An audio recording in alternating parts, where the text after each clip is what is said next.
ఉదయపు సూర్యుడు గ్రామాన్ని మెల్లగా రంగుల్లో ముంచేస్తుండగా, కిరణ్ అమ్మ నాన్న తమ పొలాలకు నడుచుకుంటూ వెళ్తున్నారు. తమే జీవితమైన వారికి ఈ నేలంటే ప్రాణం. ప్రతిరోజు ఒకే బాట, ఒకే ఆశతో మన పిల్లలు మంచి జీవితాన్ని చూడాలి అని ఆశ. పొద్దున్న పనులయ్యాక ఇంటి ముందు కూర్చుని కిరణ్ తన చెల్లెలు, తండ్రి, తల్లి అందరూ కలిసి భోజనం చేస్తారు. అమ్మ చేతి వంటి రుచి చూస్తూ పిల్లలు నవ్వుకుంటూ మాట్లాడుకుంటారు. ఇంటి అంతా నిశ్శబ్దంగా మారిన తరువాత కిరణ్ ఒక్కచోట నెమ్మదిగా కూర్చొని చదువు ప్రారంభించాడు.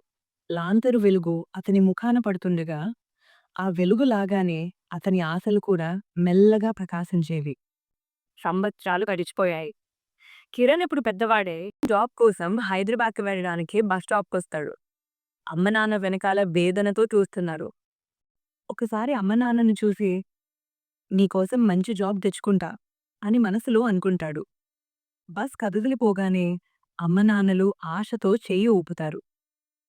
ఉద్యోగం కోసం మొదటిసారి నగరానికొచ్చిన కిరణ్ రైల్వే స్టేషన్లో ఒంటరిగా కూర్చుని ఇంటి వాళ్ళ గురించే ఆలోచిస్తున్నాడు.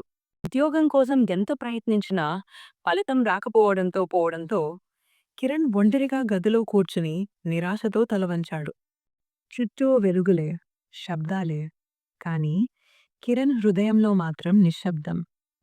రాత్రి వేళలో వచ్చిన ఆ ఒక్క ఫోన్ కాల్ ప్రపంచం మొత్తం ఒక్కసారిగా మూగబోయినట్టు అయింది. అమ్మ పరిస్థితి బాగోలేదని విన్న క్షణంలో కిరణ్ హృదయం ఒక్కసారిగా బరువైంది. చుట్టూ ఉన్న వెలుగులు కూడా మసకబారిపోయాయి. అమ్మ దగ్గరకు పరుగెత్తాలి అన్న ఆలోచన మాత్రమే మిగిలింది.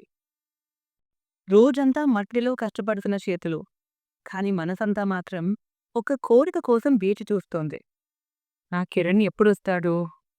హాస్పిటల్ లైట్ల మధ్య కిరణ్ అమ్మ చేతిని పట్టుకుని ఆమె ఆరోగ్యం ఎలా ఉందో వైద్యుడిని అడుగుతాడు.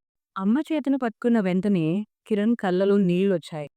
అమ్మ ఆసుపత్రిలో పడుకుని బలహీనంగా మారిన ప్రతి క్షణం కిరణ్ గుండె కొట్టుకున్నట్టే అనిపించింది. తను చిన్నప్పుడు అమ్మ చేత్తో తినేవాడే. ఇప్పుడు ఆమెకే తన చేత్తో భోజనం పెట్టుతున్నాడు. అమ్మ ఆరోగ్యం బాగే ఉంది. కానీ కిరణ్ మనసులో మాత్రం కొత్త బాధ.